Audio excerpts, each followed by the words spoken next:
오늘 하나님께서 주시는 말씀은 예레미야 31장입니다. 하나님의 말씀을 우리 다 함께 서서 하나님의 말씀을 듣겠습니다. 예레미야 31장 31절부터 34절 개역개정으로 읽겠습니다. 여호와의 말씀이니라. 보라, 날이 이르니니 내가 이스라엘의 집과 유다의 집에 새 언약을 맺으리라. 이 언약은 내가 그들의 조상들의 손을 잡고 애굽 땅에서 인도하여 내던 날에 맺은 것과 같이 아니할 것은, 내가 그들의 남편이 되었어도 그들이 내 언약을 깨뜨렸으니라. 여호와의 말씀이니라. 그러나 그날 후에 내가 이스라엘 집과 맺은 언약은 이러하니, 곧 내가 나의 법을 그들 속에 두며 그들의 마음에 기록하여 나는 그들의 하나님이 되고 그들은 내 백성이 될 것이라. 여호와의 말씀이니라. 그들이 다시는 각기 이웃과 형제를 가리켜 이르기를 너는 여호와를 알라 하지 아니하리니, 이는 작은 자로부터 큰 자까지 다 나를 알기 때문이라. 내가 그들의 악행을 사하고 다시는 그 죄를 기억하지 아니하리라. 여호와의 말씀이니라. 아멘. 푸른 아멘. 말고 꽃은 시드나 하나님의 말씀은 영원히 서리라. 앉으셔도 돼요. 기도하겠습니다. 하나님 아버지, 너무나 부족하게 살았습니다. 주님의 자녀로 기쁨에 되는 삶을 살지 못했습니다. 순간순간마다 우리를 공격해오는 못된 마음과 못된 죄, 못난 마음, 부족한 마음, 얄팍한 마음. 하느님, 이 시간 예수님의 보혈로 구석구석 씻지오니 이 시간 우리의 심령에 오셔서 우리를 깨끗게 하시고 하나님의 말씀이 이해되는 지혜와 말씀대로 살아가게 되는 놀라운 성령님의 능력이 우리의 삶 속에서 일어나기를 예수님의 이름으로 기도드립니다. 아멘. 오늘은 청년들이 왔어요. 한국 학생 청년들이. 그래서 제가 순간 긴장을 했습니다. 너무 기뻐서. 지난주 말씀은요, 예레미야 29장이었죠. 예레미야 29장에서 하나님께서 이렇게 말씀하셨습니다. 너희를 향한 나의 생각을 내가 아나니 평안이요 재앙이 아니니라. 너희에게 미래와 희망을 주는 것이라 라고 하나님께서 말씀하셨어요. 그리고 나서요, 예레미야 30장, 31장, 32장, 33장 이렇게 총 4장에서요, 걸쳐 하나님께서는 하나님의 백성들을 향한 하나님의 계획에 대해서 좀 더 자세히 설명하고 계십니다. 유대인들이요, 바벨론으로 포로로 끌려갈 때요, 바벨론으로 향한 길목에 서 있을 때 하나님께서 그들에게 말씀하셨어요. 지금 가고 있는 그 길을 잘 기억해 놓으라고. 가는 길목마다 표시를 해 놓으라고 했습니다. 너희가 지금 가고 있는 그 길로 반드시 다시 돌아올 거라고요. 하나님께서 그들을 다시 세우실 것이라고 약속하셨습니다. 그들이 다시 세움을 입을 거라고 했어요. 그러나요, 죄의 문제를 무시한 인간 사회의 발전을 향한 계획은 실패할 수밖에 없습니다. 환경을 바꾸는 것만으로는 부족하다는 거죠. 아프리카에서 일어나는 재해 문제나 미국에서 일어나는 재해 문제나 한국에서 일어나는 재해 문제나 그 문제 바닥에는요, 죄된 인간의 사람의 마음이 있기 때문이에요. 죄성. 그렇기 때문에 환경만 바꾼다고 해서 변화가 일어나지 않는다는 거예요. 더 근본적인 문제, 바로 우리 마음의 문제, 심령의 문제, 제약된 우리 마음을 해결해야 된다는 거죠. 그래서 하나님께서는요, 이제 내가 사람의 마음을 바꾸시겠다고 하십니다. 하나님의 뜻대로 살고 싶은 새 마음을 주시겠다는 것입니다. 예수 그리스도의 교회가 항상 주님을 따르도록 사람의 심령을 바꾸시겠다는 것입니다. 예수 그리스도의 교회가 항상 하나님을 사랑하고 이웃을 사랑하도록 우리의 심령을 바꾸시겠다는 거예요. 그리고 하나님은 새 언약을 세우신다고 하셨습니다. 오늘 본문 말씀을 보면요. 이 새 언약이라는 말이 나오는데요. 성경을 보면 앞쪽은 구약, 뒤쪽은 신약이라고 하잖아요. 새 언약이라는 말이랑 신약이라는 말은 같은 말이에요. 원어를 보면. 그러니까 사실 옛 약속, 새 언약 이렇게 옛 언약, 새 언약으로 말을 할 수도 있는 거죠. 그러니까 새 언약과 신약은 같은 말이라는 거죠. 즉 하나님께서요. 이제 새 언약, 신약에서요. 이제까지 하나님이 하지 않으셨던 다른 방법으로 새로운 일을 하실 것이라는 거예요. 옛 언약, 즉 구약은요. 하나님께서 하시는 말씀이 너희들이 이 약속을 깨뜨렸으니까 이제 새 약속을 주시겠다고 합니다. 그리고 이 새 언약을 통해서 하나님께서는 우리에게 엄청난 축복을 부어주셨어요. 너무나 엄청난 축복이긴 한데요. 오늘은 본문의 말씀 중에 세 가지 축복만 볼게요. 가장 먼저요. 새 언약은 하나님께서 새로운 한 사람을 만드실 거라는 약속입니다. 새로운 한 사람을 창조하실 거라는 거예요. 31절을 읽겠습니다. 예레미야서 31절을 보면요. 31장 31절 외우기도 쉽죠. 여호와의 말씀이니라 보라 날이 이르러니 내가 이스라엘의 집과 유다 집에 새 언약을 맺으리라. 신약에서 에베소서 2장, 갈라디아서 3장에서 이 약속이요. 하나님께서 지금 하신 이 약속이 예수 그리스도의 십자가의 죽음으로 성취되었다고 합니다. 에베소서 2장에 따르면요. 예수님의 십자가의 죽음은요. 죄로 단절된 하나님과 사람의 막힌 담을 허무셨고 또 이스라엘과 이방인 사이에 그 적대감, 그 막힌 담을 예수님의 십자가의 사역으로 허무셨다고 해요. 에베소서 2장 13절 말씀을 제가 읽어드릴게요. 이제는 전에 멀리 있던 너희가 그리스도 예수 안에서 그리스도의 피로 가까워졌느냐. 그는 우리의 화평인지라 둘로 하나를 만드셨다고 해요. 원수된 것, 곧 중간에 막힌 담을 자기 육체로 허시고 법조문으로 된 계명의 율법을 폐하셨으니 이는 이 둘로 자기 안에서 한 새 사람을 지어 화평하게 하시고 또 십자가로 이 둘을 한 몸으로 하나님과 화목하게 하려 하심이라. 하나님과 사람의 사이를 화평케 하고 사람과 사람의 사이를 화평케 하시는 예수님의 십자가 사역이요. 이 둘로 한 새 사람을 만들었다고 해요. 근데 사도 바울이요. 에베소서 2장 끝에 가서요. 이 둘로 한 사람을 만든 이 새 사람이요. 바로 교회라고 말합니다. 그래서 갈라디아서 3장에서는 그 세 사람 안에는 헬라인도, 유대인도, 노예도, 자유인도, 여자도, 남자도 다 하나이라고, 세 사람이라고 말합니다. 이 땅에서요, 하나님께서 직접 만드신 관계는 딱 두 개예요.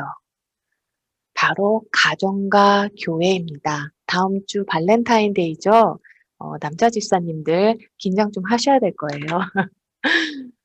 하나님께서 직접 만드신 관계는 가정과 교회 두 개입니다.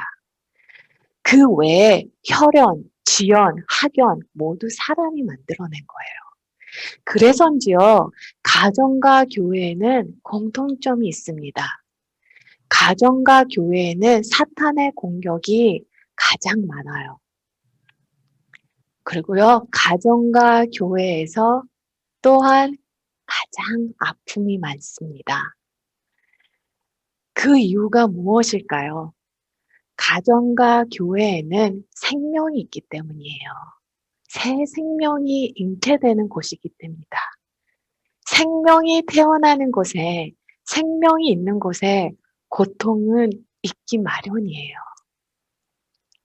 그 두 번째로는요, 새 언약을 통하사 하나님은 우리의 죄를 용서하시고 다시는 기억하지 않으신다고 합니다. 34절 말씀. 그들이 다시는 각기 이웃과 형제들을 가리켜 이르기를 너는 여호와를 알라 하지 아니하리니 이는 작은 자로부터 큰 자까지 다 나를 알기 때문이라. 내가 그들의 악행을 사하고 다시는 그 죄를 기억하지 아니하리라. 여호와의 말씀이니라. 구약에서는요. 1년에 한 번, 이스라엘 백성들은 1년에 한 번 대제사장들이요. 이스라엘의 모든 민족의 죄 용서함을 받고자 속죄제를 드려야 했습니다. 그리고 사람들은요, 날마다 자신의 죄, 자신이 지은 죄를 용서함을 받기 위해서 이렇게 동물을 제사로 드렸어요. 피 흘림이 있었다는 거죠. 저희 아들이 초등학교 때 저한테 질문을 한 게 있어요. 엄마, 하나님은 피를 너무 좋아하시나 봐. 맨날 왜 피를 뿌리라고 해? 하나님께서 구약에서 그렇게 제사법을 주신 이유는요. 죄 용서함으로 제사법을 주시는 것은요. 죄는 반드시 심판을 받으리라는 거죠. 그리고 그 끝은 죽음이라는 것을 알려주시는 거고요. 또 하나는요. 구약에 있는 모든 제사들은요. 앞으로 오실 메시아, 예수 그리스도께서 십자가에서 흘리신 피를 예포하기 때문이에요.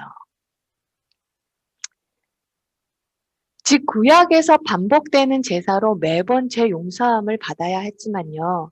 하나님께서 새 언약에서는요.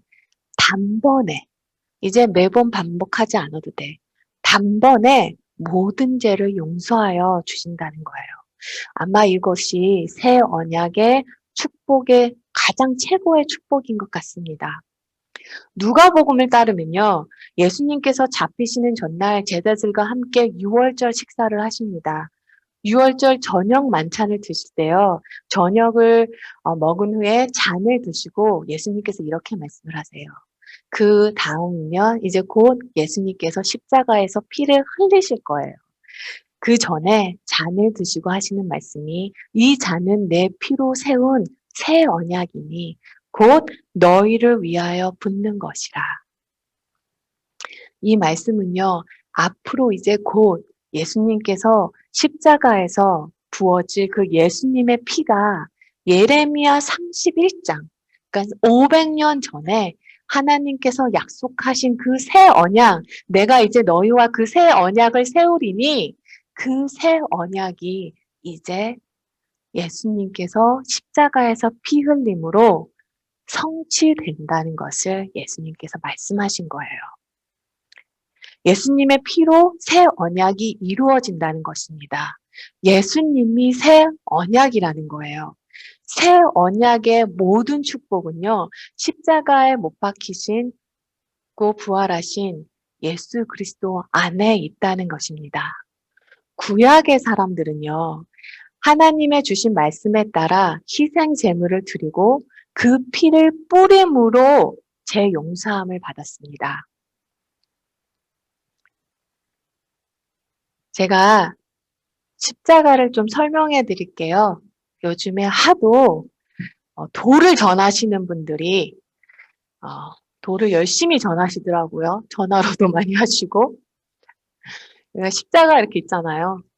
구약에서는 하나님께서 주신 제사법을 통해서 그 제사법은 예수님의 피 흘림을 예포하는데 그것을 믿고 하나님의 말씀에 따라 제사를 드리고 피 흘림이 있으면 동물의 피 흘림이 있으면 앞으로 오셔서 누군지는 모르지만 앞으로 오셔서 제 용서함을 받기 위해서 흘리실 그 피를 바라보면서 제사를 드리면서 제 용서함을 받았습니다. 구약에서는요. 신약에서는요.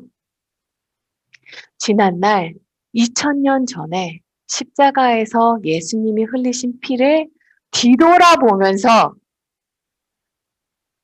그것을 믿음으로 제 용서함을 받은 거예요. 결국 구약에서도 믿음으로 구원을 받고요. 신약에서도 믿음으로 구원을 받습니다. 구약에서도 하나님의 은혜로 제 용서함을 받았고 신약에 사는 우리도 하나님의 은혜로 제 용서함을 받는다는 거예요. 그래서 제 용서함의 그 가운데는 예수 그리스도의 십자가에서 피 흘리심의 그 사역이 가운데 있다는 거죠. 지난주에 청년들 성경 공부반에서 얼마나 이 예수님의 십자가 보혈에 대해서 많이 토론을 하고 많이 얘기를 하는지 너무 은혜긴 했어요. 모든 사람은 믿음으로 제 용서함을 받습니다. 마지막으로는요, 새 언약을 통해서 하나님의 뜻대로 살고 싶은 새 마음을 주시겠다는 것입니다. 옛 언약에서는요, 하나님께서 이스라엘 백성을 애굽에서 이끌어내시고 내신 후에 돌판 위에 새겨진 율법을 주셨습니다. 그러나 그들은 불순종으로 정도를 셀 수 없는 불순종으로 너무나 많이 그 서약을 깨뜨렸어요. 약속이 깨졌다는 겁니다. 그러나 하나님은 본문 33절에서요. 그러나 그날 이후 내가 맺을 언약은 이러하니 곧 내가 나의 법을 그들 속에 두며 그들의 마음에 기록하여 나는 그들의 하나님이 되고 그들은 내 백성이 될 것이라. 여호와의 말씀입니다. 진짜 구원을 받은 사람은요. 마음에 놀라운 하나님의 역사가 있다는 것입니다. 거듭나면 새로운 피조물이 된다는 거예요. 구약에서 저희가 십계명 영화 보셨죠? 정말 잘 만든 것 같아요. 이 부분은요. 구약에서 하나님께서 십계명을 딱 주면 어떻게 되죠? 말씀이 우렁치게 하면서 갑자기 불꽃이 되면서 십계명이 적히죠. 구약에서 하나님의 손가락으로 돌판 위에 율법이 적혀졌는데요.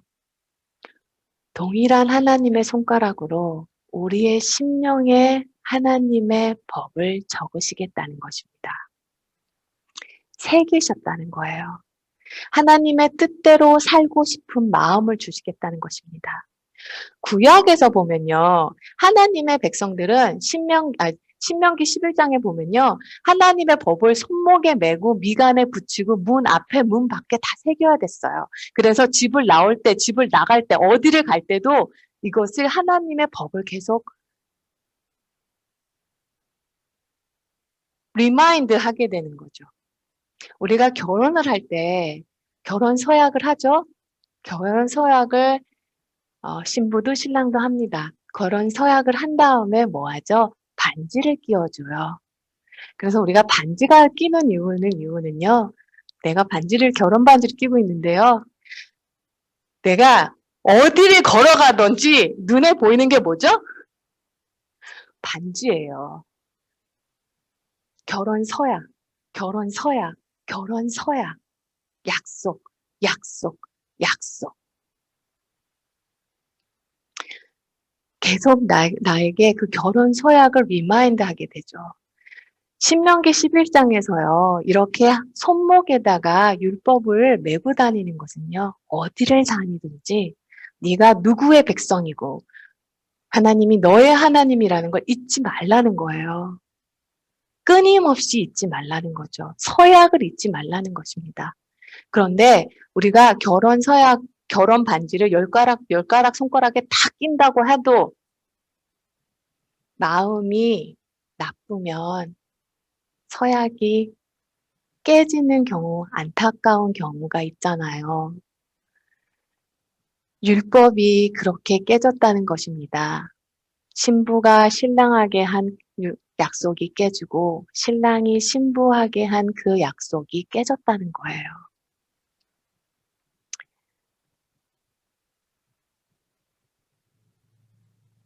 문제는 하나님이 주신 법이 아니라 사람의 마음에 있다는 거죠.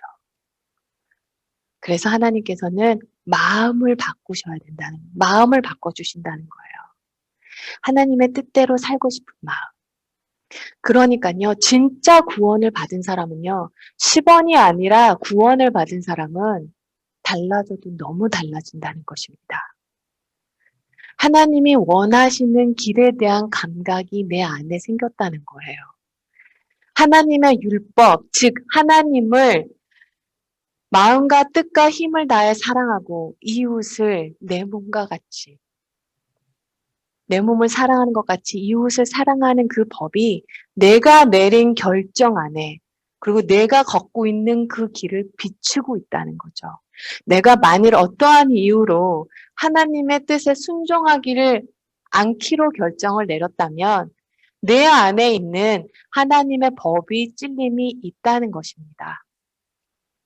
여기 청년들이 있기 때문에 잠깐만 설명해 드릴게요.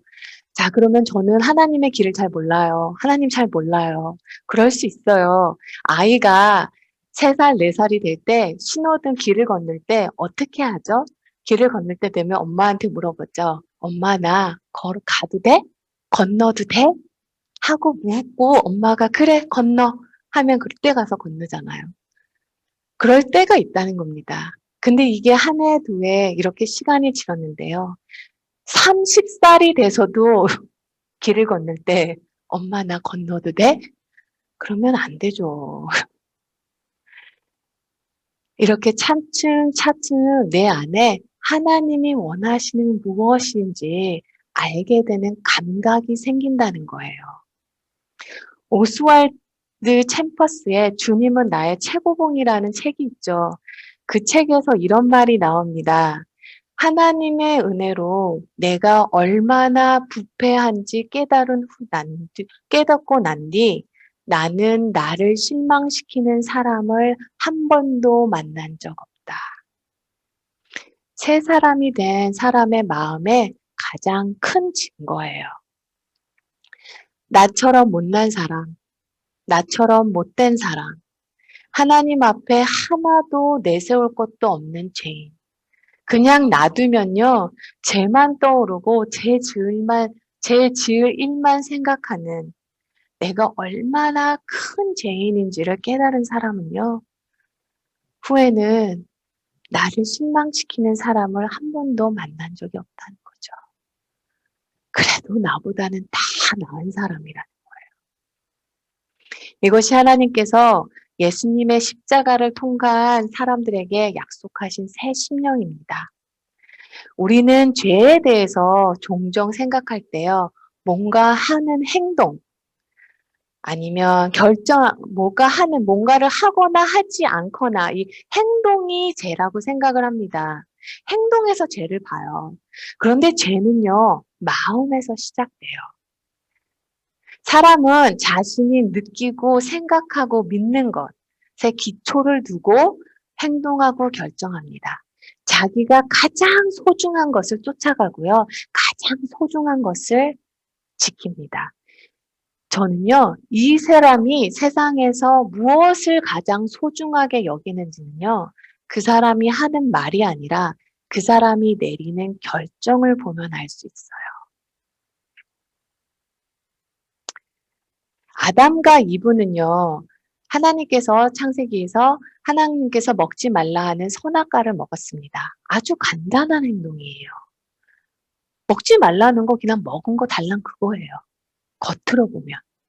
그런데 불순종은 거기서 시작되지 않았다는 거예요. 창세기 3장을 보면요. 뱀, 유혹하는 자거든요. 유혹하는 자가 이렇게 와서 묻습니다. 하나님이 진짜로 너에게 이것을 먹지 말라고 했니? 아니야. 너희가 그것을 먹으면 너희가 하나님과 같이 선과 악을 구분할 수 있게 되기 때문이야. 하나님이 그렇게 말씀하신 것은 너에게 진짜 좋은 것을 원하지 않기 때문이야. 그러자 하와는 갑자기 마음에 의심이 들어옵니다. 하나님의 길이 가장 좋은 길이 아닐 수도 있구나. 내 방법이 더 좋은 길일 수도 있겠구나. 하나님이 가장 좋은 것을 좀 잡고 있는 건 아니신가. 그리고 창세기 3장 6절을 보면요. 여자가 그 나무를 본즉 먹음직하고 보암직도 하고 지혜롭게도 할 만큼 탐스러운 한 나무인지라 여자가 그 열매를 따먹고 자기와 함께 있는 남편에게도 주며 그도 먹은지라. 구절 전체를 보면요. 얼마나 많은 생각과 생각이 이어지고 얼마나 많은 욕망이 보이는지 모릅니다. 죄는 생각, 마음의 문제라는 거죠. 하나님은 예수님의 십자가의 사랑을 통해서 새 마음을 주시겠다는 것입니다. 내가 가장 소중하게 원하는 것, 가장 원하는 것, 가장 바라는 것, 삶의 목표, 모든 것을 다 바꾸시겠다는 거예요. 하나님을 알면 알수록요, 삶에 대한 생각이 바뀌어요. 삶에 대한 생각이 바뀌면요, 살아가는 스타일이 바뀝니다. 예수 믿기 전에는요, 교회 가는 일은 있을 수도 없는 일이에요. 돈이 가장 중요하죠. 친구가 가장 중요하고요. 근데요, 예수님의 십자가의 사랑을 경험하고 나면요, 돈보다 예수님이 더 좋아져요. 돈보다 생명을 전하는 일, 사람을 살리는 일이 더 좋아져요. 그러나 많은 분들이 교회를 다니고 성경을 읽고 기도를 하고 봉사도 열심히 해요. 그런데 마음은 여전히 공허하고 좌절되고 심지어 신앙생활에 패배감을 느끼기도 합니다. 하나님이 우리에게 원하시는 것은 그런 삶이 아니에요.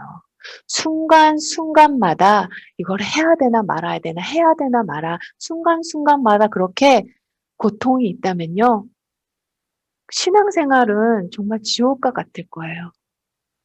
근데 내가 이게 너무 좋은데 내가 돈보다 생명을 전하는 일, 사람을 살리는 일이 더 좋은데 하게 된다는 거죠. 우리 안에서 생수의 강이 흐르는 삶을 살게 하시는 게 하나님의 약속이에요.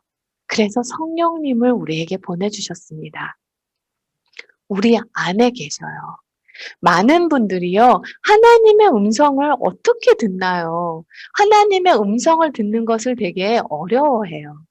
근데 우리가 예수님을 입술로 시인하면 무슨 일이 일어나죠? 복음에는 생명이 있는 이유가요, 바로 성령님의 능력이 임하시기 때문이죠. 우리가 예수님을 믿으면 성령 하나님께서 우리 마음에 오십니다. 우리 심정 가운데 오세요. 하나님이 우리 안에 들어오신다는 거예요. 자, 그러면 하나님의 음성이 밖에서 이런 음성으로 들리겠습니까? 내 안에 아주 조용한 주님의 음성이 들리겠습니까? 내 안에서 하나님의 음성이 들리는 거죠. 하나님이 내 안에 들어오셨으니까.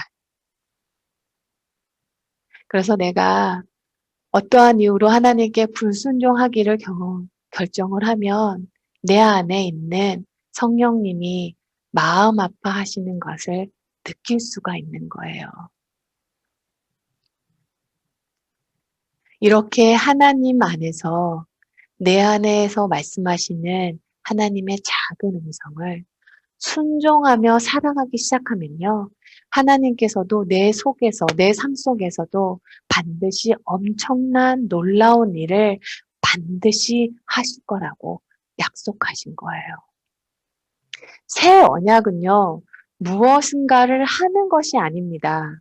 새 언약은요, 예수님의 내 안에 계셔서요. 말씀과 영으로 양육하시고 예수님이 생각하는 것처럼 나도 생각하고 예수님이 느끼는 것처럼 나도 느끼고 예수님이 원하는 것을 나도 원하게 된다는 거죠.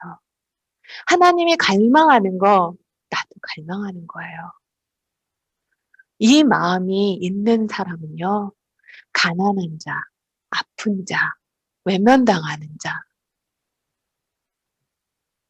함부로 못해요. 이웃에게 함부로 할 수 없습니다. 하나님의 마음이 내 안에 새겨졌기 때문이에요.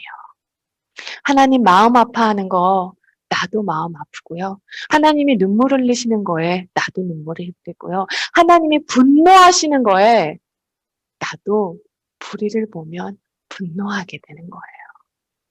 우리에게 필요한 것은 성령의 음성에 민감하게 반응하여 새롭게 된 마음과 새롭게 된 생각입니다. 누가복음에서 예수님께서 그 제자들과 함께 식탁에 앉으셨을 때 떡을 드신 후에 잔을 드시고 너희의 죄 용서함을 위하여 흘리는 바 이 잔은 내 피로 세운 새 언약이라 라고 말씀하셨어요. 내 피로 세운 새 언약이라는 말은요. 십자가의 예수님의 보혈은 약속이 따라온다는 거예요. 그래서 저희가 성찬을 할 때는요. 이 주님의 보혈과 함께 따라오는 이 약속, 이것을 다시 기억하는 시간입니다. 제 사함을 받는 것뿐만 아니라 하나님의 뜻대로 살고자 하는 새 심령.